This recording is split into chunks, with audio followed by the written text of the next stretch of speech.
사랑하는 성도님들, 좌우 앞뒤 분들과 함께 이렇게 인사하면 좋겠습니다. 부활하신 주님이 당신을 찾아오십니다. 찾아오십니다. 한 번 더 이렇게 인사했으면 좋겠는데요. 우리 주님이 당신을 많이 사랑하십니다. 당신을 많이 사랑하십니다. 네, 감사합니다.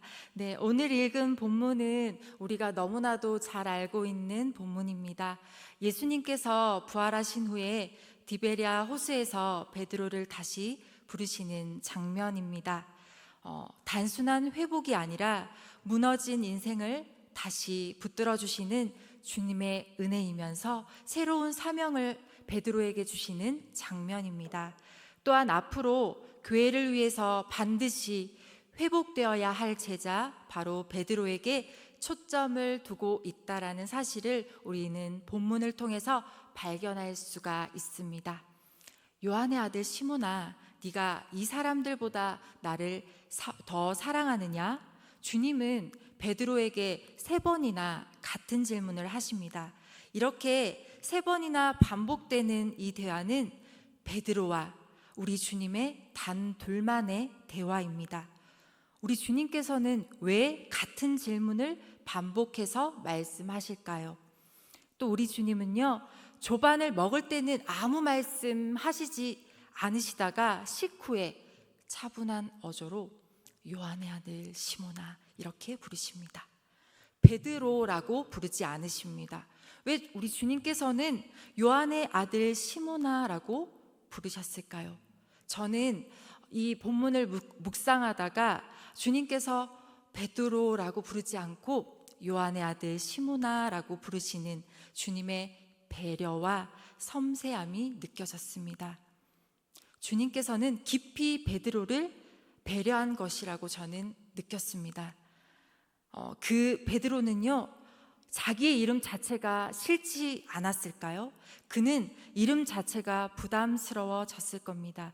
마태복음 26장 33절 말씀을 함께 읽겠습니다. 베드로가 대답하여 이르되 모두 주를 버릴지라도 나는 결코 버리지 않겠나이다. 네, 이런 고백을 드렸던 베드로인데요, 이렇게 고백을 해놓고 주님을 모른다고 우리가 잘 알다시피 3번이나 베드로는 주님을 부인했습니다. 베드로의 마음이 이런 심정이지 않았을까요? 주님, 이런 제가 무슨 반석입니까? 제가 주님 앞에서 몇 번이나 주님을 배반하지 않겠다고 호언장담을 해놓고도 못 지키지 않았습니까? 주님을 모른다고 제가 배반하지 않았습니까?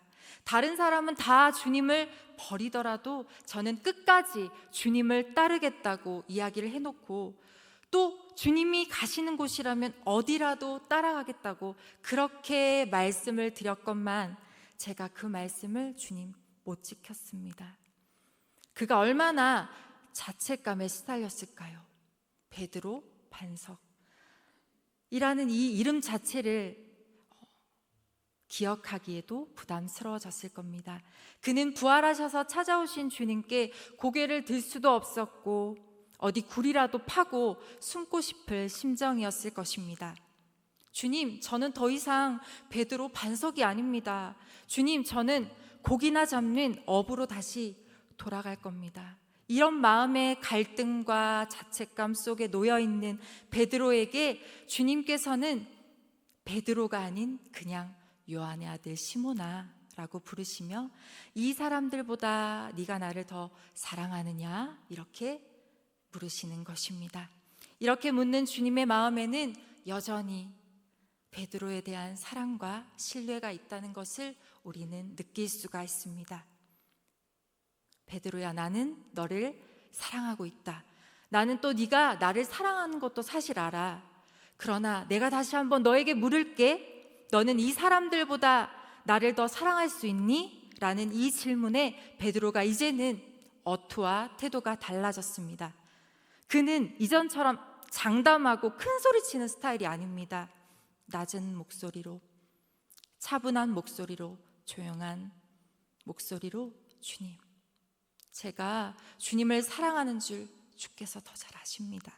내가 주님을 어떻게 사랑했는 줄도 주님 아시고, 주님은 내가 어떤 인간인 줄도 잘 아시고, 지금도 여전히 제가 주님을 사랑하는 줄 주께서 아십니다. 반복되는 이 대화 가운데 3번이나 동일하게 주님께서는 베드로에게 내 양을 먹이라, 내 양을 치라라고 말씀하십니다. 그렇습니다. 이 새로운 사명, 미션을 주기 위해서 부활하신 주님께서 베드로를 찾아오셨습니다.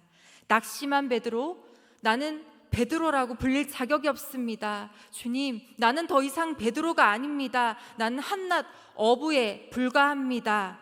이렇게 생각하는 베드로를 다시 일으켜 세우셔서 목양의 새로운 미션, 양들을 치고 먹여야 할 이 막중한 사명을 다시 한번 일깨우십니다. 그리고는 헌신의 결단을 이끌어내기 위해서 질문을 하신다라는 것을 우리는 알 수 있습니다.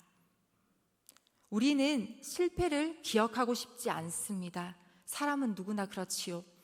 상처를 덮고 넘어가고 싶어 합니다. 그런데 주님은 오히려 다시 그 장면으로 베드로를 데려가십니다.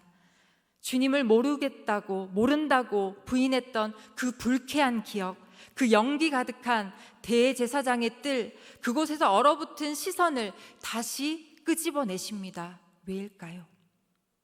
여기서 우리는 치유가 기억을 삭제하는 것이 아니라 기억의 재해석임을 우리는 알 수 있습니다. 예수님은 베드로가 실패한 바로 그 자리에서 다시 사명을 주십니다. 그래, 너는 자격이 없어. 하지만 내가 너를 다시 부른다. 내 양을 먹이라, 내 양을 돌보거라. 부활하신 주님은 지금도 우리를 찾아오셔서 물으십니다. 네가 나를 정말 사랑하느냐? 우리 주님은 자격을 묻지 않으십니다. 우리의 직함이 어떠한지를 묻지 않으십니다. 사랑하나, 그것을 물으십니다. 그렇습니다. 사랑이 우리의 사명의 기준이 됩니다. 주님께서는 내가 모든 것을 할 수 있다라는 자신감이 아니라, 주님, 나는 아무것도 못합니다. 나는 아무것도 아닙니다. 내 능력으로 할 수 있는 것이 아무것도 없습니다. 그런 베드로의 태도와 대답을 들었을 때, 그래, 이제 됐다. 이제는 네가 내 양을 칠 때가 되었다. 너는 비로소 하나님의 일을 할 때가 되었어. 내가 무엇이든지 할 수 있을 것 같은 그때가 아니라, 내가 주님을 내 목숨보다 더 사랑하는 것, 이 사람들보다 주님을 더 사랑하는 것, 이 사랑이 내 양, 우리 주님을 먹이는 유일한 조건이자 자격이라는 것을 말씀해 주시고 계시는 것입니다. 베드로는 주님의 질문에 이렇게 대답합니다. 주님, 제가 주님을 사랑하는 줄 주님께서 아십니다. 3번이나 같은 대답을 반복합니다. 사실 이 고백은요, 완전한 고백은 아닙니다. 헬라어 원문에 보면 예수님은 아가페라는 완전한 사랑을 묻고 계시는데요, 베드로는 필레오라는 인간적인 우정 정도의 고백을 합니다. 이 베드로의 고백은 깊은 차원의 고백은 아닙니다. 그런데 예수님께서는 그 부족한 그 고백마저도 받으십니다. 우리의 부족한 고백, 불완전한 사랑도 주님은 받으십니다. 왜냐하면 그 사랑이 시작이 되기 때문입니다. 어설프고 부족한 우리의 고백 위에 믿음이 점점 성숙하도록 우리 주님이 인도하시기 때문입니다. 제가 담당하고 있는 유치부에서는요, 선생님들과 교사 교육에 관련된 책을 선정해서 한 달에 한 번 2챕터씩 읽어온 후에 부서에서 소감을 나누는 시간을 갖고 있습니다. 그런데 한 선생님이 책을 읽고 나서는 이렇게 고백하시는 거예요. 전도사님, 한 달 전엔 제가 전도사였거든요. 전도사님, 저 더 이상은 교사를 할 자신이 없습니다 라고 고백을 하는 거예요.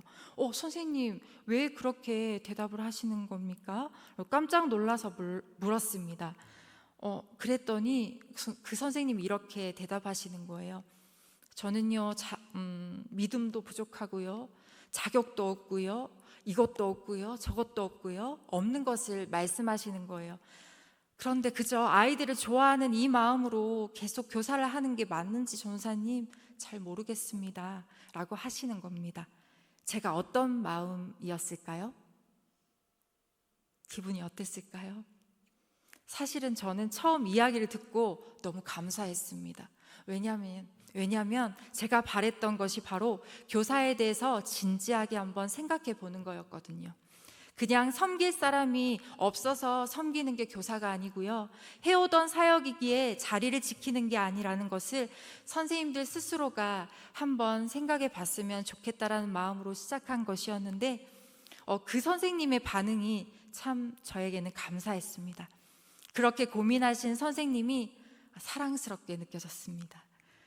그렇습니다. 주님은 우리에게 물으십니다. 네가 나를 진짜 사랑하니?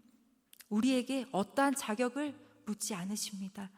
너 그 일 감당할 만한 자격이 된다고 생각하니? 그러시지 않습니다.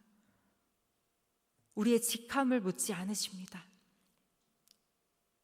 얼마나 많은 성경적인 지식이 있는지를 우리에게 묻지 않으십니다.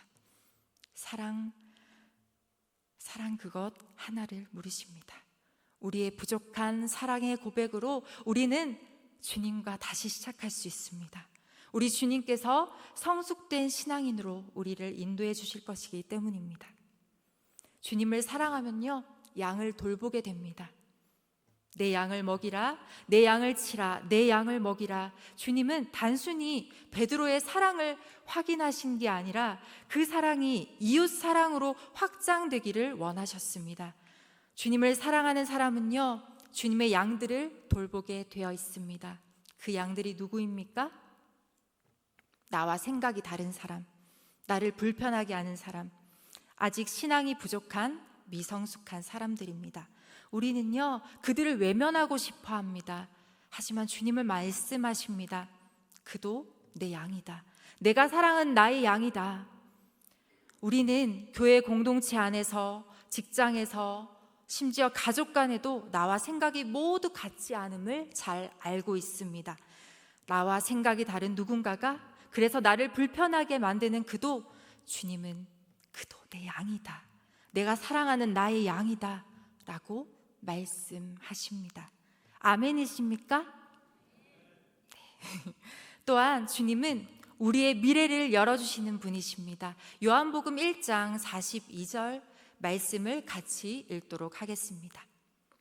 데리고 예수께로 오니 예수께서 보시고 이르시되 네가 요한의 아들 시몬이니 장차 게바라 하리라 하시니라. 게바는 번역하면 베드로라. 저는요, 이 말씀을 정말 좋아합니다.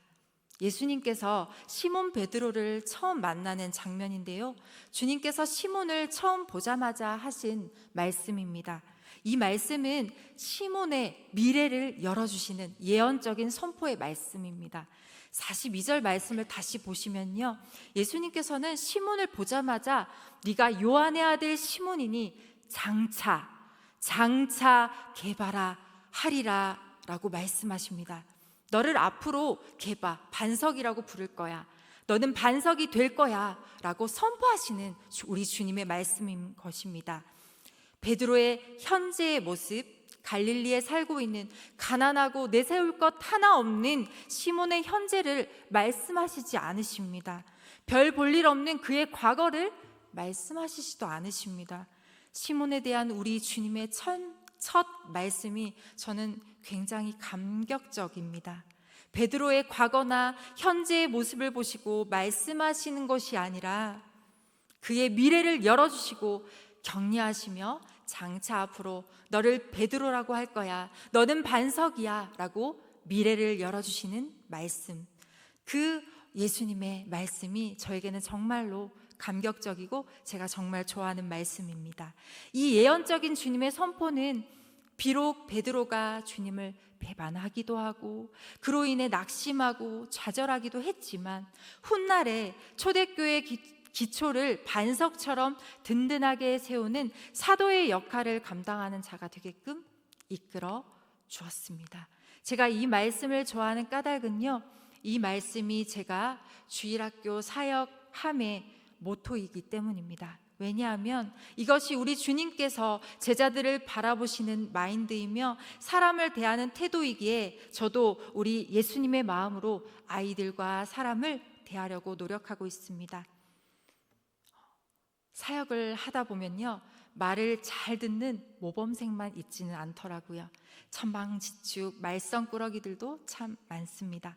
특별히 저는 그런 친구들에게 더 예언적인 선포를 합니다. 야, 너는 참 뭐가 되고도 남을 아이야. 하나님이 너를 크게 쓰실 거야. 이렇게 선포하고 그 아이들을 바라보면요, 신기하게도 지금까지 그렇게 아이들을 바라보니까 정말 제가 믿음으로 선포한 대로 아이들이 점점 변해가고 성장하는 것을 많이 경험하게 되었습니다. 우리 선생님들께도 그렇게 권면을 해드립니다.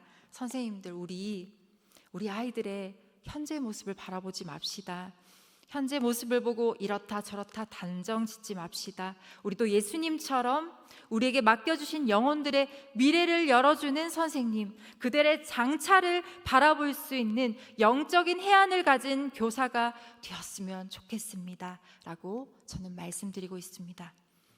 그런데 비단 교회 학교 친구들에게만 해당하는 것은 아닙니다. 나의 자녀, 나의 남편과 아내, 이웃들, 그리고 교회 성도님들, 우리 주변에 우리 주님께서 허락하신 모든 이들을 바라볼 때에 우리 예수님처럼 내가 마주하는 사람들의 장차를, 미래를 긍정적으로, 예언적으로 선포할 수 있는 믿음의 성도님들 되시기를 축복합니다. 네, 요한복음 21장 18절 말씀을 함께 읽도록 하겠습니다. 내가 진실로 진실로 내게 이르노니 내가 젊어서는 스스로 띠띠고 원하는 곳으로 다녔거니와 늙어서는 내 팔을 벌리리니 남이 내게 띠띠우고 원하지 아니하는 곳으로 데려가리라. 아멘. 이 말씀은 젊어서는 베드로가 네가 원하는 곳에서 목회를 하고 싶었는지 모르고, 네가 원하는 사람들에게 복음을 전하고 싶었는지 모르고, 네가 원하는 사람과 함께 동행하고 싶었는지 모르겠지만, 그러나 주님께서는 이제 네가 원하는 곳 아니라 내가 원하는 곳, 우리 주님께서 원하는 곳에 너를 세울 것인데, 그때 너는 두 팔을 벌리게 되고 내가 원하는 곳으로 띠를 띄우고 갈 거야 라고 말씀하십니다. 마지막 주님이 이끌어 가시는 곳이 어디라고요? 두 팔을 벌려야 하는 곳, 그곳은 바로 십자가를 진다라는 말입니다. 십자가의 자리까지 내가 너를 인도할 것이라는 말입니다. 그 십자가의 자리까지는 누구도 자기의 의지로 갈 수 없는 것입니다. 우리 주님께서 데려가 주셔야 그 영광의 자리까지 갈 수 있습니다. 요한복음 21장 19절 말씀을 함께 읽도록 하겠습니다. 이 말씀은 베드로가 어떠한 죽음으로 하나님께 영광을 돌릴 것을 가리키심이러라. 이 말씀을 하시고 베드로에게 이르시되 나를 따르라 하시니. 아멘.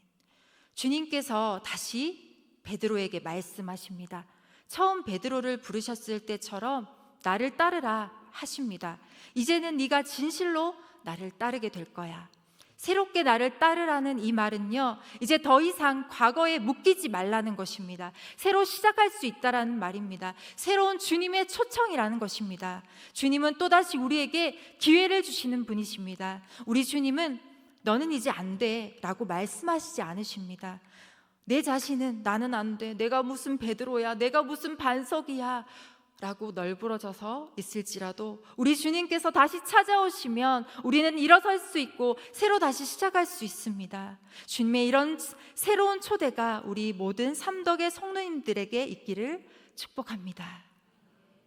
사랑하는 성도님들, 주님은 오늘도 우리에게 묻고 계십니다. 너는 나를 사랑하느냐? 이 질문에 대답할 수 있다면 우리의 과거는 상관없습니다. 실패해도 상관없습니다. 우리 주님을 사랑하는 마음만 있다면 다시 시작할 수 있습니다. 사랑이 있다면 다시 걸을 수 있습니다. 그러니 오늘 이렇게 고백합시다. 주님, 제가 주님을 사랑하는 줄 주님께서 아십니다.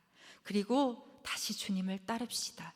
그분의 양들을 사랑하며 그분의 길을 함께 걷는 삼덕의 성도님들 되시기를 주님의 이름으로 축복합니다.